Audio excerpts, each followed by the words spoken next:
Good evening traders. तो आज हम देखेंगे stock market for beginners. Stock market कैसे शुरू करें और स्टॉक मार्केट में स्टॉक पिक कैसे करें। आपका डीमेट अकाउंट कहीं पर भी हो, आपको ये चीज़ कोई भी डिस्काउंट ब्रोकर या कोई भी डीमेट अकाउंट में मिल जाएगी। तो यहाँ पर मैंने ओपन कर लिया है एंजल ब्रोकिंग का एंजल वन का डेस्कटॉप वर्जन। तो यहाँ पर आपको काफ़ी सारे एनालिसिस मिल जाएंगे। आपको स्टॉक कैसे पिक करना है उसका काफ़ी सिंपलेस्ट और आसान तरीका मैं आज आपको बताऊँगा। जो भी स्टॉक मार्केट में बिगिनर्स हैं, न्यूली एंटर हुए हैं या नया नया इन्वेस्टमेंट करना स्टार्ट किया है, उनको मैं यही बोलूँगा कि अगर आपको इन्वेस्टमेंट स्टार्ट करना है तो निफ्टी 50 की कंपनी में ही आप इन्वेस्ट करें। तो निफ्टी 50 की मूवमेंट मेजरली डिपेंड करती है फाइनेंशियल सेक्टर पे। तो आपको इनिशियल स्टार्ट करना है तो आप फाइनेंस सेक्टर में कर सकते हो, और डिपेंड करता है कि आपका पर्सनल चॉइस क्या है। तो यहाँ पर मैं आपको एक एनालिसिस करके दिखाऊंगा कि निफ्टी 50 में मुझे अगर कोई स्टॉक पसंद आ रहा है तो मुझे वो कैसे और क्यों बाई करना चाहिए। यहाँ पर मैं रैंडमली कोई भी स्टॉक पिक करूँगा और उसका आपका एक छोटा सा एनालिसिस दिखाऊंगा। जैसे समझ लो कि मुझे यहाँ पर एक रैंडम स्टॉक पिक करते हैं हिंडाल्को। तो हिंडाल्को मुझे अगर पिक करना है तो सबसे पहले मैं हिंडाल्को का चार्ट ओपन करूंगा।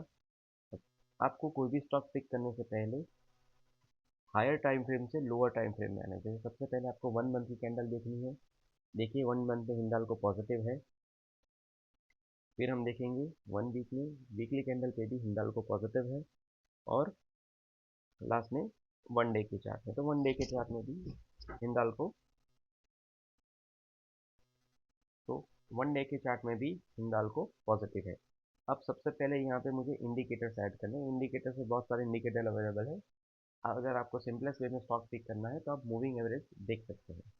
मूविंग एवरेज में अगर 2 बार अगर आप मूविंग एवरेज ऐड करते हो तो यहाँ पर आपको सबसे पहले रेंज चेंज करनी है। यहाँ पर मैं इनपुट में जाकर 50 और 21 21 या 20 जो भी आप शायद पिक कर सकते हो। यहाँ पर मैं कलर चेंज कर दूंगा ताकि मैं आइडेंटिफाई कर पाऊँ कि मेरी ट्रेंड लाइन कौन सी है। तो यहाँ पर आप देखेंगे स्टॉक 50 मूविंग एवरेज और 21 मूविंग एवरेज के ऊपर है। तो ये स्टॉक में इजीली पोजीशन बना सकता है। तो यही फंडा आपको इस्तेमाल करना है निफ्टी के कोई भी स्टॉक पिक करने में। सबसे पहले आपको देखना है कि वो स्टॉक हायर टाइम फ्रेम से लोअर टाइम फ्रेम पे आने पर पॉजिटिव साइड में या पॉजिटिव ट्रेंड में है कि नहीं।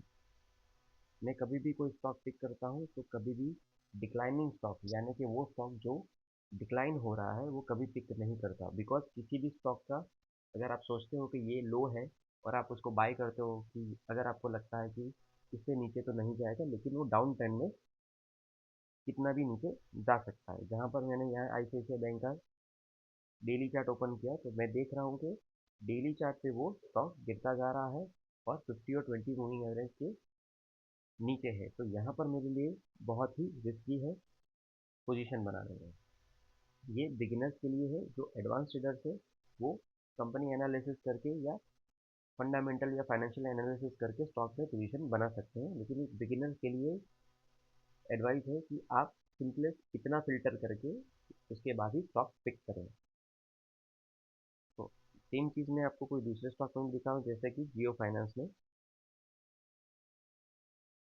जियो फाइनेंस हमने ओपन कर लिया। जियो फाइनेंस आप अगर देखोगे तो वो 1 डे के चार्ट में डिक्लाइनिंग है, तो मैं इसको छोड़ दूंगा आज के दिन में। अब हम एग्जांपल लेते हैं ट्रेंड का।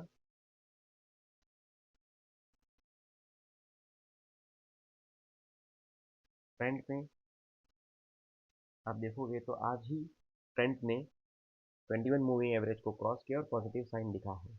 ये स्टॉक अभी अभी उठना चालू हुआ है, तो मुझे कुछ दिन इसको देखना पड़ेगा, एनालिसिस करना पड़ेगा ये कैसे ट्रेंड करता है। जब तक ये अपने 1 वीक कैंडल में अगर आप देखोगे तो 1 वीक में ये अभी भी डिक्लाइनिंग पे है। जब तक ये पर्टिकुलर लेवल क्रॉस नहीं करता तब तक मैं इसमें एंटर नहीं होगा। हम एक और स्टॉक का एग्जांपल लेते हैं ग्रासिम। ग्रासिम का चार्ट ओपन कर लेते हैं। अगेन हमको हायर टाइम फ्रेम से लोअर टाइम फ्रेम में आना है। मंथली में पॉजिटिव है, वीकली में पॉजिटिव है, डेली चार्ट पे भी आपको पॉजिटिव है, 50 और 21 मूविंग एवरेज के भी ऊपर है।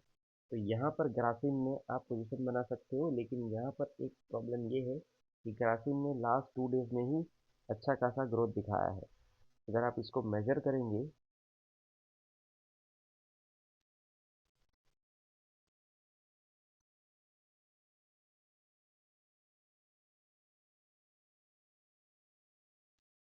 तो 5% जैसा ग्राफिन ने ग्रोथ यहाँ पर दिखाया है। तो यहाँ पर मैं ग्राफिन में पोजीशन बना सकता हूँ, लॉन्ग टर्म के लिए मैं इसमें पोजीशन बना सकता हूँ, बिकॉज ये स्टॉक पॉजिटिव ट्रेंड में है। और कभी भी स्टॉक पिक करते हुए आप ये बात ध्यान रखिए कि आप अपना पूरा का पूरा कैपिटल कभी भी किसी एक फंड या एक स्क्रिप्ट के अंदर कभी भी ना इनपुट करें। आप उसको 4 या 5 पार्ट में डिवाइड कर दें और अलग अलग स्टॉक्स में इन्वेस्टमेंट करें। हम अपोलो हॉस्पिटल का देखेंगे, डेली बेस पे पॉजिटिव है, वीकली पे भी पॉजिटिव है और मंथली पे भी पॉजिटिव है। तो डेली चार्ट के ऊपर अगर वो पॉजिटिव है तो यहाँ पर मैं पोजीशन बना सकता हूँ इजीली। और किसी भी स्टॉक में अगर आप पोजीशन बनाएं तो ये बात का खास ध्यान रखें कि स्टॉक आपके बाय करने के बाद इमीडिएटली नीचे जा सकता है। तो अपना प्री डिफाइंड लॉस पहले से डिसाइड करके रखें कि अगर मैं यहाँ पर अपोलो हॉस्पिटल में पोजीशन बनाता हूँ 83,000 की प्राइस में, 83,000 8,352 में, और मैं यहाँ पर मैक्सिमम लॉस 10% ले सकता हूँ। यानी मेरा मैक्सिमम लॉस 10% है, तो मेरा स्टॉप लॉस जो होगा वो होगा 77525। यानी ये है मेरा मैक्स लॉस। अगर मैं यहाँ पर 1 लाख रुपए इन्वेस्टमेंट करता हूँ, 10% में अगर मैं लॉस पकड़ता हूँ तो 7518 रुपीज़ मेरा स्टॉप लॉस होगा। मैं इसके बिलो लॉस कभी नहीं लूँगा। और जहाँ पर मैं 10% का स्टॉप लॉस रख रहा हूँ, मैं 20% का उसके सामने 1:2 का अपना प्रॉफिट टारगेट करूँगा। 8362 में 20% अगर मैं ऐड करता हूँ तो 10,034 रुपीज़ मेरा प्रॉफिट होगा इन लॉन्ग टर्म। ये पकड़ लेते हैं यहाँ पर। तो ये मैंने डिसाइड कर लिया कि यहाँ पर मैंने पोजीशन बनाई, मैंने 1 लाख रुपए इन्वेस्टमेंट किए, 20,000 मेरा प्रॉफिट टारगेट है और 10,000 मेरा लॉस का टारगेट है। तो मैं इसी रेंज के अंदर अपना इन्वेस्टमेंट करूँगा। यानी किसी भी सिनेरियो में मैं 10,000 से ज़्यादा लॉस इसमें नहीं करूँगा। फिर उसके बाद वापस स्टॉक ऊपर जाता है नीचे जाता है वो मुझे नहीं देखना है। मुझे सिर्फ और सिर्फ अपना एंट्री प्राइस, लॉस और प्रॉफिट देखना है, उसके बीच में कुछ नहीं देखूंगा। और यहाँ पर आप अपना टाइम फ्रेम भी डिसाइड कर सकते हो कि मैं कब तक ये स्टॉक को होल्ड कर सकता हूँ या होल्ड करना चाहता हूँ। अगर मैं चाहता हूँ कि मैं ये स्टॉक को 1 साल होल्ड करूँगा तो यहाँ पर आप इस तरह से प्रॉफिट एंड लॉस का चार्ट अपना बना सकते हो। 25 मई से 1 साल यानी 25 मई 27। तो मैं 25 मई 27 ले लेता हूँ।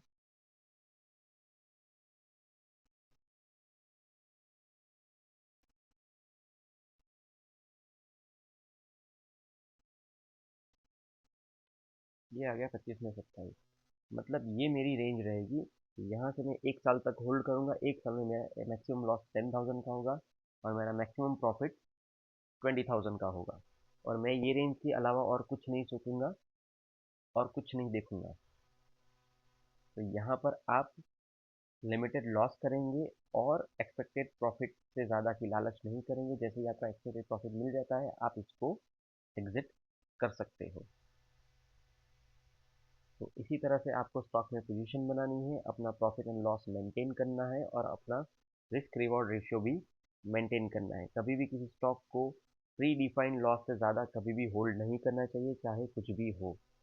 प्रॉफिट में आप उसको लॉन्ग टर्म होल्ड कर सकते हो, लेकिन लॉस में कभी भी प्री डिफाइंड लॉस से ज़्यादा आप अपने स्टॉक को होल्ड कभी नहीं करेंगे।